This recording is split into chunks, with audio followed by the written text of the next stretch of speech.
Shalom sahabat muda, hari ini saya akan membagikan sebuah bentuk keintiman yang perlu kita bangun bersama dengan Tuhan.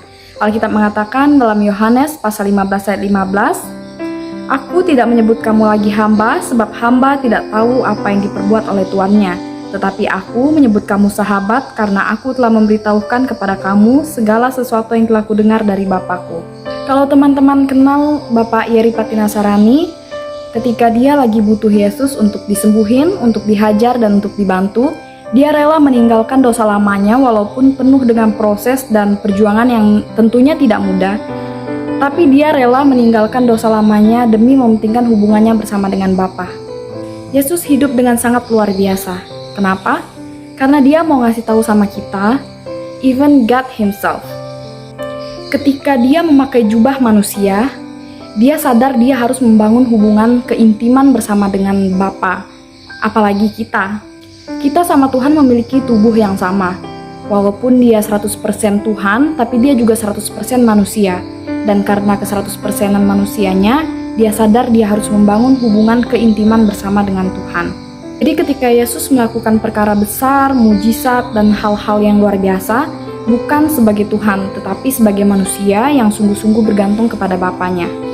Karena dalam Filipi 2 mengatakan dia menanggalkan, walaupun dia Tuhan tapi dia menanggalkan dan menggunakan tubuh yang sama seperti kita.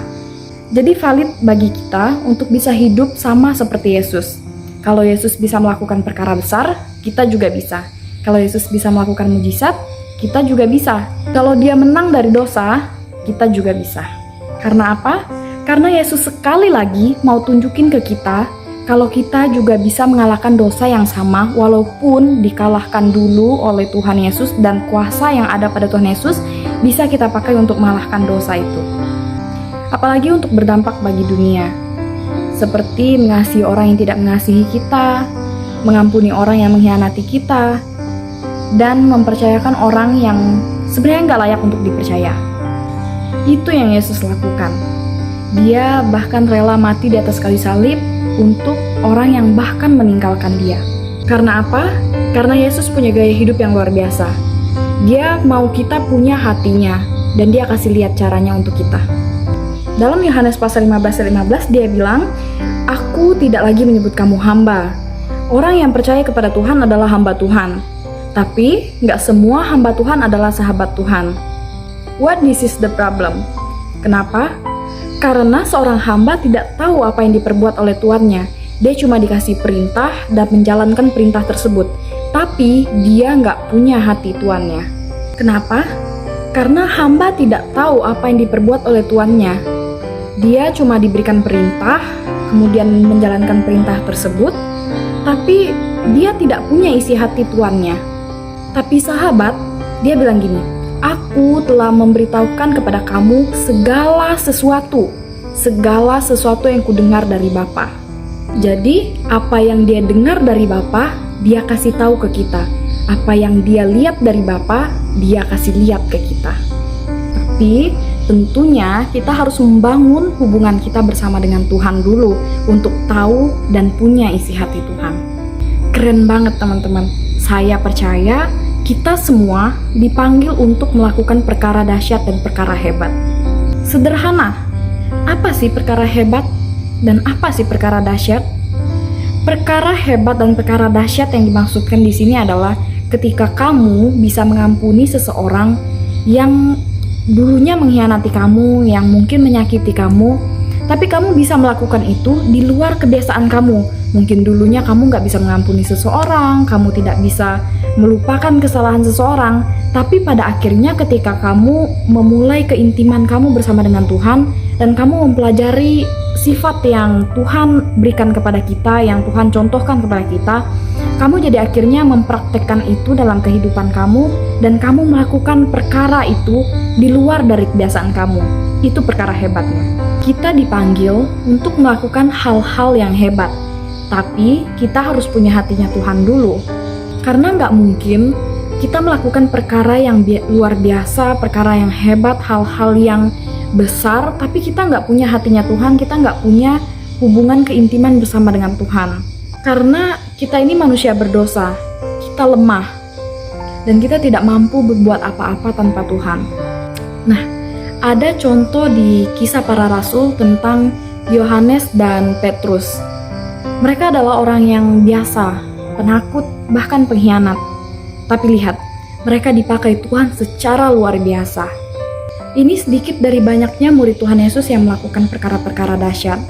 Dan Kisah Para Rasul pasal 4 ayat 13 mengatakan, ketika sidang itu melihat keberanian Petrus dan Yohanes dan mengetahui bahwa keduanya orang biasa yang tidak terpelajar, heranlah mereka, dan mereka mengenal keduanya sebagai pengikut Yesus. Nah, keduanya orang biasa yang tidak terpelajar. Orang yang biasa tidak terpelajar maksudnya bukan berarti mereka tidak mau belajar, tapi memang mereka bukan orang yang terpelajar seperti ahli-ahli agama.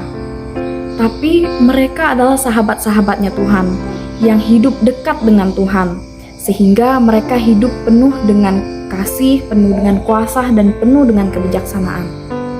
Mereka hidup dengan penuh kasih, penuh kebijaksanaan, dan penuh dengan kuasa, tentunya karena mereka sudah meninggalkan kehidupan mereka yang lama dan hidup akrab dengan Tuhan, hidup dekat dengan Tuhan, dan melakukan segala firman yang telah diberitakan oleh Tuhan Yesus pada saat itu. Nah, jadi nggak peduli apapun yang dosa yang sudah teman-teman perbuat di masa lalu, apapun hal-hal yang mungkin sudah menyakiti hati Tuhan, tapi hari ini Tuhan terima kamu, Tuhan ampuni kamu, dan Tuhan mau pakai kamu untuk menjadi alat yang luar biasa yang akan Tuhan pakai untuk pelayanannya. Jadi teman-teman, mari kita bersama bangun hubungan sebagai sahabat dengan Tuhan. Jangan takut, karena capek kan hidup dengan insecurity, capek hidup stres, capek hidup dengan kecemasan, capek hidup dengan penuh kekhawatiran, dan capek hidup sendiri. Tapi hari ini Tuhan kasih lihat kalau Tuhan ada dan Tuhan siap bantu kamu. Itu makanya Tuhan bilang, Dia tidak lagi menyebut kita sebagai hamba, tapi sebagai sahabat. Tuhan mau kita menjadi sahabatnya. Tuhan mau kita hidup dekat dengan Dia, hidup melekat dengan Dia, hidup intim dengan Dia. Dan kita dapat melakukan perkara-perkara hebat karena kita memiliki hatinya, kita memiliki pikirannya, dan Tuhan share semuanya ke kita. Tapi kita harus meninggalkan dosa kita, karena Yesus pun menanggalkan, walaupun Dia Tuhan, tapi Dia menanggalkan, apalagi kita. Jadi mari kita bersama-sama membangun hubungan sebagai sahabat bersama dengan Tuhan. Jadi ini waktunya untuk kita hidup dekat sama Tuhan, biar Tuhan share hatinya, share pikirannya, dan kita menjadi orang yang hidup dekat dengan Tuhan. Mari kita bersama bangun hubungan sebagai sahabat dengan Tuhan. God bless. Bye-bye.